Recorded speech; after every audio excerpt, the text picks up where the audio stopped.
Hello friends, welcome back. My self है SK. Agarwal और आज अपने एक वीडियो लेके आए हैं। इस वीडियो में आज अपन डिस्कस करेंगे खास तौर से उन स्टूडेंट्स के लिए जो CSIR नेट की प्रिपरेशन कर रहे हैं। तो आज का अपना जो टॉपिक रहेगा वो टॉपिक रहेगा packing of DNA in chromosome. तो आज का अपना जो टॉपिक है packing of DNA in chromosome, ये अपन रेफरेंस की बात कर रहे हैं। तो ये किसकी बात कर रहे हैं अपन? क्रोमोसोम का मतलब यहाँ पर अपन बात कर रहे हैं यूकेरियोट्स। यूकेरियोट्स, क्योंकि प्रोकैरियोट्स में अपन जानते हैं डायरेक्ट जो DNA है वो प्रेजेंट होता है सर्कुलर फॉर्म के अंदर, लेकिन जो यूकेरियोट्स हैं, यूकेरियोट्स के अंदर जो DNA है वो हिस्टोन प्रोटीन के साथ में लिपट कर एक क्रोमेटिन स्ट्रक्चर बनाता है। और वो जो क्रोमेटिन है वो क्या होता है? पैक होता है, मतलब कंडेंस होता है। और कंडेंस होने के कारण से जो स्ट्रक्चर बनती है उसे अपन क्या कहते हैं? क्रोमोसोम कहते हैं। तो क्रोमोसोम का जो विशेष कैरेक्टर है वो किसके अंदर देखने को मिलता है? क्रोमोसोम यूकेरियोट्स, और यूकेरियोट्स के किसके अंदर? न्यूक्लियस में।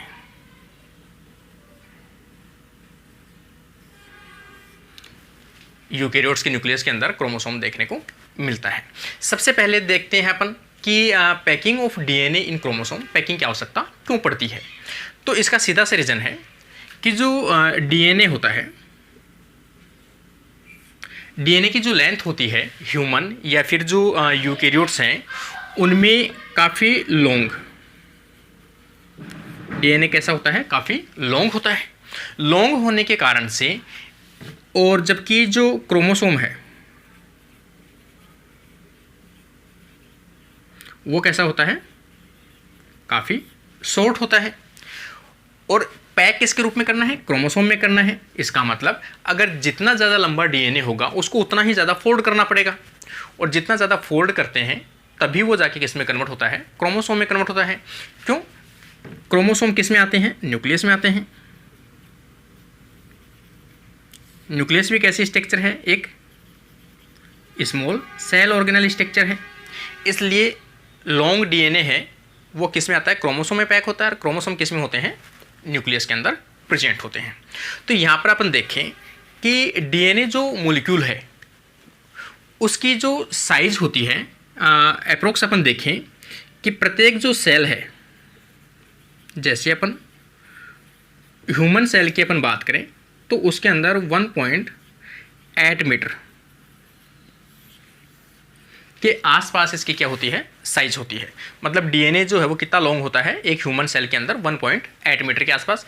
कभी कभी कुछ बुकों के अंदर इसमें 2 मीटर भी लिखा होता है, डायरेक्ट 2 मीटर। अब 2 मीटर जो DNA है वो किसी एक क्रोमोसोम में कैसे आई? क्योंकि क्रोमोसोम की जो साइज है माइक्रोमीटर के अंदर अपन देखें तो 3.1 माइक्रोमीटर होता है, और कुछ क्रोमोसोम जो होते हैं 2.1 माइक्रोमीटर भी होते हैं। तो अलग अलग क्रोमोसोम की जो नंबर है क्रोमोसोम के, जैसे ह्यूमन की बात करें 46 क्रोमोसोम है, तो उनकी साइज़ जो होती है वो क्या होती है? अलग अलग होती है। सभी क्रोमोसोम का आज अपन एवरेज अगर अपन लेके चले जैसे, तो इनके पास आता है 2.1 माइक्रोमीटर के आसपास आती है। तो इस क्रोमोसोम की साइज़ में इतना बड़ा जो DNA है वो कैसे पैक हो, ये अपना आज का जो मुद्दा है या टॉपिक है वो ये रहेगा कि इतना बड़ा DNA इतने छोटे क्रोमोसोम में कैसे पैक होता है। तो ये आज अपन इसके बारे में डिस्कस करना चाहते हैं। तो सबसे पहले पैक करने के लिए अपन देखें कि DNA होता कैसा है। तो DNA का आज तक अपन ने पढ़ा भी होगा कि DNA किस प्रकार का मॉलिक्यूल है। तो DNA एक नेगेटिव चार्ज वाला एक जेनेटिक मटेरियल होता है जो किससे बना होता है? तो यहाँ पर अपन बात करें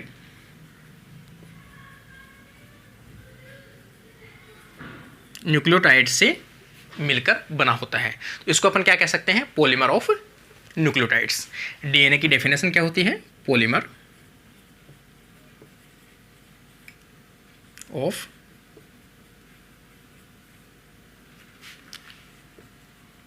न्यूक्लियोटाइड्स। न्यूक्लियोटाइड से मिलकर बना हुआ जो पॉलीमर होता है वो ही क्या कहलाता है? DNA कहलाता है। अब बात आती है, क्योंकि अपन इसके बारे में आगे नहीं जाना चाहते लेकिन फिर भी अपन देख लेते हैं कि जो न्यूक्लियोटाइड्स होते हैं वो किसके बने होते हैं। तो न्यूक्लियोटाइड्स में एक तो होती है पेंटोज शुगर, पेंटोज शुगर, जिसे अपन कहते हैं राइबोज शुगर, और डीएनए में डीऑक्सीराइबोज पाया जाता है। सेकंड पॉइंट, तो यहाँ पर अपन देखें तो nitrogen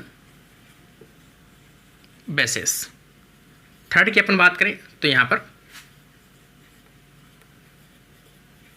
phosphoric acid.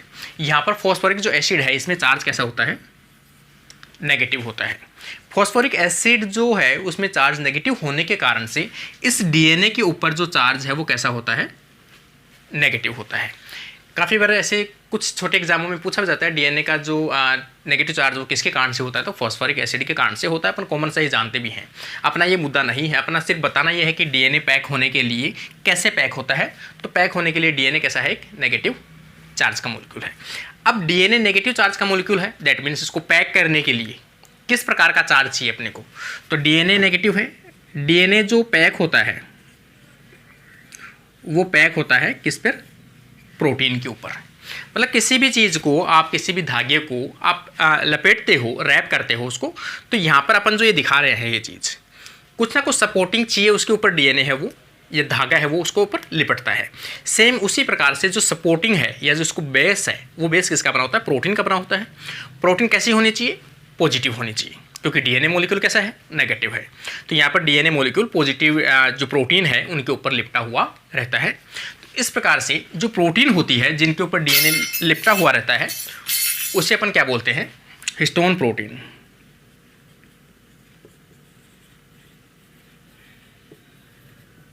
Histone protein. तो ये प्रोटीन होती है हिस्टोन प्रोटीन, और ये हिस्टोन प्रोटीन जो होती है इनके ऊपर चार्ज जो होता है वो चार्ज कैसा होता है, पॉजिटिव चार्ज। इनके ऊपर डीएनए के ऊपर चार्ज कैसा है, मतलब प्रोटीन के ऊपर चार्ज कैसा है, पॉजिटिव चार्ज है। अब अपना जो आता है मुद्दा, आज का जो टॉपिक आता है वो अपना रहेगा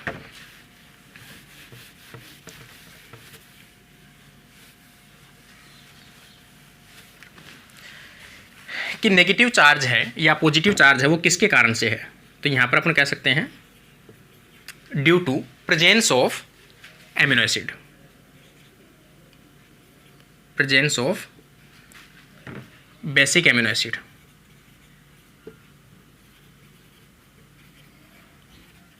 मतलब इनमें बेसिक एमिनो एसिड की जो मात्रा है वो सबसे अधिक देखने को मिलती है, जैसे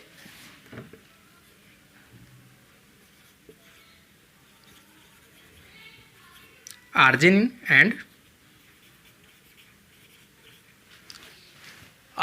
एंड लाइसिन।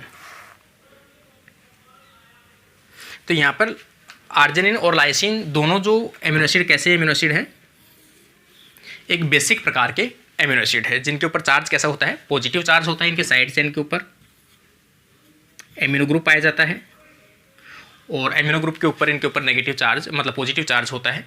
यहाँ पर डीएनए के पास नेगेटिव चार्ज है, इसके पास में पॉजिटिव चार्ज है। तो ये डीएनए जो होता है वो इसके ऊपर लिपटा हुआ रहता है। जैसे इस प्रोटीन के अपने एक स्ट्रक्चर बनाए, यहाँ पर एक प्रोटीन की स्ट्रक्चर है इस प्रकार से, और ये डीएनए जो है वो इसके ऊपर इस प्रकार से लिपटा हुआ रहता है। तो ये आगे अपन डिस्कस करेंगे जब न्यूक्लियोसोम मॉडल पढ़ेंगे उसके बारे में, आगे तब डिस्कस करेंगे। आज का अपना जो टॉपिक रहेगा वो रहेगा प्रोटीन के बारे में, कि प्रोटीन कितने प्रकार की होती है जो डीएनए के साथ में बाइंडिंग रहती है। तो आज का अपना टॉपिक है प्रोटीन का। तो यहाँ पर अपन देखें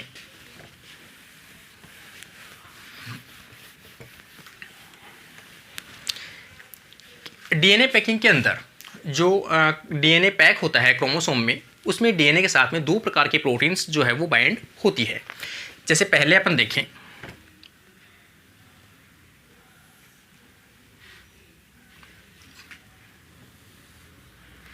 यहाँ पर दो प्रकार के प्रोटीन्स के साथ डीएनए बाइंड होता है, histone protein, histone protein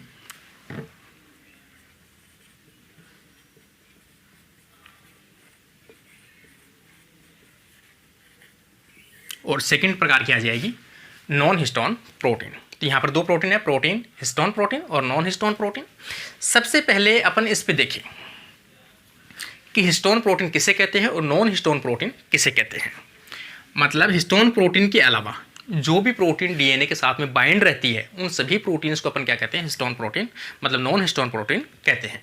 histone protein जो होती है वो खास तौर से डीएनए पैकिंग के दौरान, डीएनए की पैकिंग के दौरान जो क्रोमेटिन बनती है या वह प्रोटीन जिनके ऊपर डीएनए है वो रैप्ड रहता है, डीएनए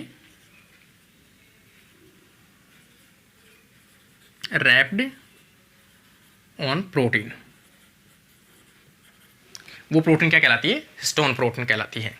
ये जो पैकिंग होती है हिस्टोन के साथ में, डीएनए जो पैकिंग होता है उसे अपन क्या बोलते हैं, न्यूक्लियोसोम। न्यूक्लियोसोम की कोर प्रोटीन होती है। न्यूक्लियोसोम की कैसी होती है, कोर प्रोटीन होती है, मतलब सेंटर के अंदर पाई जाने वाली प्रोटीन होती है। इनके ऊपर जो चार्ज है वो कैसा होता है, पॉजिटिव होता है, और इनके अंदर खास तौर से लाइसिन और आर्जिनिन एमिनो एसिड की मात्रा अधिक पाई जाती है। दूसरी चीज, ये जो प्रोटीन होती है ये प्रोटीन डीएनए फोल्डिंग में हेल्प करती है, हेल्प इन डीएनए पैकिंग और हेल्प इन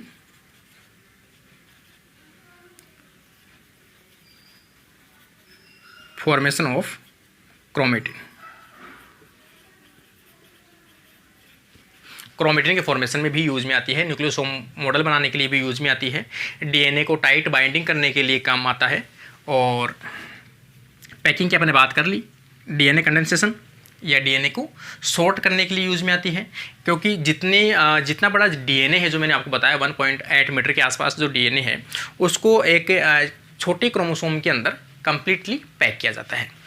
तो यहाँ पर इस प्रकार से ये जो हिस्टोन प्रोटीन होती है, हिस्टोन प्रोटीन के अपन एग्जाम्पल देखें जैसे H1 और H5, इसके अलावा H2A, H2B, H3, H4। इसके अलावा ये जो प्रोटीन्स होती है ये होती है हाईली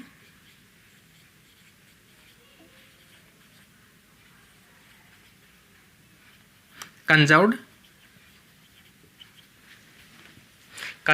प्रोटीन। ये हाईली कंजर्व्ड प्रोटीन होती है, मतलब अलग अलग जो स्पीशीज़ है, सभी स्पीशीज़ जितनी भी प्रकार के स्पीशीज़ है उन सभी स्पीशीज़ का एवोल्यूशन कहीं ना कहीं पीछे एक एंसेस्टर स्पीशीज से हुआ होगा, एवोल्यूशन या एवोल्यूशन की अपन बात करें। लेकिन उन सभी में आज भी जो हिस्टोन प्रोटीन की जो सीक्वेंस है, हिस्टोन प्रोटीन के जो एमिनो एसिड्स है वो कैसे हैं, कंजर्व है। इसका मतलब ये एक कंजर्व प्रोटीन है। किसी भी दो स्पीसीज हैं उनके बीच में डिफ्रेंशिएट करने के लिए, उनके बीच में सिमिलरिटीज़ देखने के लिए, डिससिमिलरिटीज़ देखने के लिए, कौन सी स्पीसीज का एवोल्यूशन कौन सी स्पीसीज से हुआ है, एंसेस्टर को पहचानने के लिए ये हिस्टोन प्रोटीन को यूज में लिया जाता है। सेकेंड टाइप की जो अपनी प्रोटीन रहेगी वो कौन सी रहेगी, non histone protein. Non histone protein को अपन देखें, किसी भी डीएनए से अगर हिस्टोन प्रोटीन को रिमूव कर लिया जाए उसके बाद में जो प्रोटीन बचती है उन सभी प्रोटीन को अपन क्या कहते हैं, नॉन हिस्टोन प्रोटीन कहते हैं। इसके कह सकते हैं remaining protein on DNA after removed histone protein.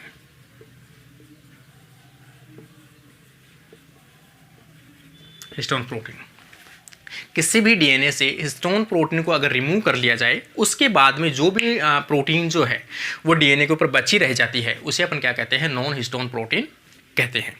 In non histone protein है, खास तौर से इनमें ट्रिप्टोफैन जो एमिनो एसिड है वो हाई अमाउंट के अंदर देखने को मिलती है। मतलब एमिनो एसिड्स की मात्रा अपन देखें, जैसे इनमें लाइसिन और आर्जिनिन ज़्यादा देखने को मिलता है, जबकि इनमें ऐसा भी माना जाता है कि इसमें ट्रिप्टोफैन की जो अमाउंट है एमिनो एसिड की वो काफ़ी अधिक देखने को मिलती है। इसके अलावा इनका खास तौर से इनका कोई भी रोल जो है वो पैकिंग के अंदर इतना इन्वॉल्व नहीं होते हैं, लेकिन खास तौर से जीन के जो एक्सप्रेशन है, किसी भी जीन की एक्सप्रेशन है, किसी भी जीन की साइलेंसिंग है, जीन की रीमॉडलिंग है, उनके अंदर क्या होता है, काम आता है। ये सभी कैसे आते हैं, जीन के एक्सप्रेशन में, साइलेंसिंग में, उनमें डीएनए के ट्रांसक्रिप्शन में, डीएनए के रेप्लिकेशन में, उन सभी में डीएनए का मतलब अपन कहें आगे एमआरएनए का जो है ट्रांसलेशन है, उन सभी के अंदर ये प्रोटीन्स क्या होती हैं, इन्वॉल्व होती हैं। यूज इन या फिर प्ले रोल कहें अपन, role play in the gene expression.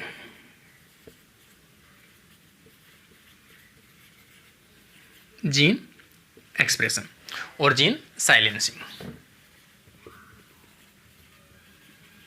Silencing में क्या करते हैं, ये सहायता करते हैं।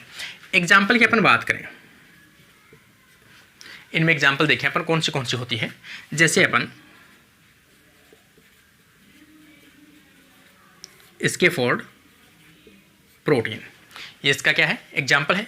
इसके अलावा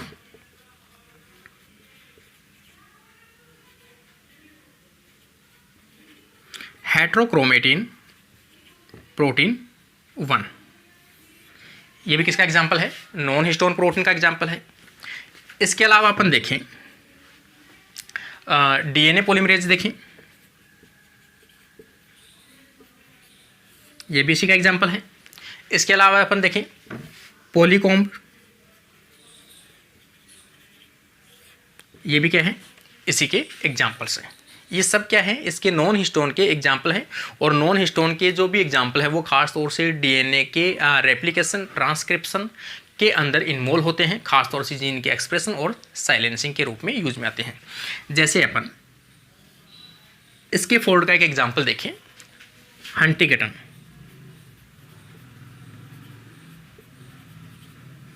प्रोटीन। एक हंटिंगटन प्रोटीन जो है वो देखने को मिलती है, जो एग्जाम्पल किसका है, स्कैफोल्ड का एक एग्जाम्पल है, जो खास तौर से जीन एक्सप्रेसिंग के अंदर खास तौर से यूज में ली जाती है।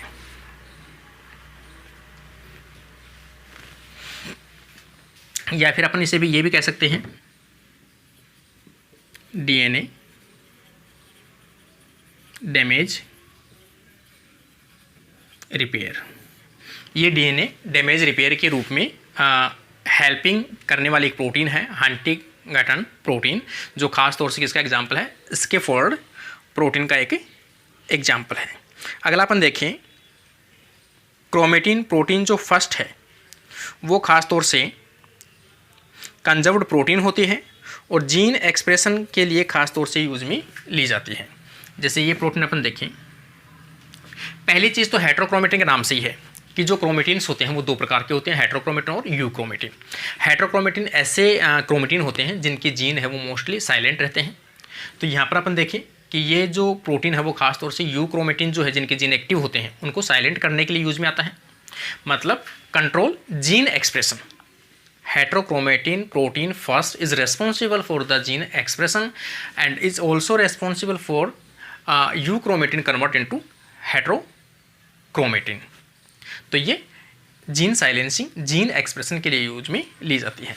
अगला अपन देखें डीएनए पॉलीमरेज।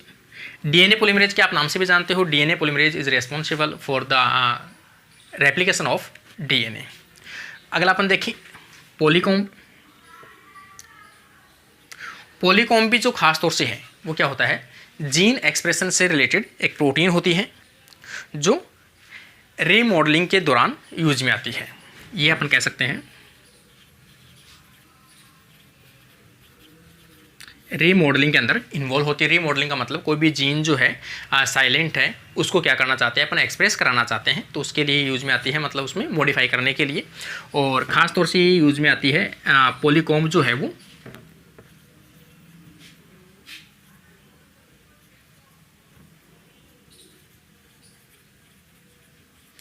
एपिजेनेटिक्स में यूज में आती है। और एपिजेनेटिक्स अपन किसे कहते हैं, कोई भी जीन हो जो पेरेंटल लेवल के ऊपर कैसा है, नॉर्मल है, लेकिन प्रोजेनी के अंदर अगर उसमें साइलेंसिंग देखने को मिलती है, वो जीन है वो आगे एक्सप्रेस नहीं होता है, दैट मीन्स पेरेंटल लेवल के ऊपर नॉर्मल जीन है, लेकिन अगली पीढ़ी के अंदर उसमें क्या हो गया, मॉडिफिकेशन हो गया। मतलब जेनेटिक लेवल पे आज भी वो जीन सही है, लेकिन chemically modify, chemically modified gene, उसे अपन क्या कहते हैं, एपिजेनेटिक्स कहते हैं। मतलब केमिकल्स के कारण से आने वाले चेंजेस इन अगली पीढ़ी या फिर नेक्स्ट जनरेशन, तो उसमें काम आता है एपिजेनेटिक्स को, या फिर अपन कहें जीन साइलेंसिंग को इंड्यूस करने के लिए। अपन एपिजेनेटिक्स का मतलब भी यही है कि कोई भी जीन जो था पेरेंटल लेवल पे एक्सप्रेस हो रहा था, लेकिन आने वाली जनरेशन में उस जीन को क्या कर दिया गया, साइलेंट कर दिया गया। तो यहाँ पर अपन कह सकते हैं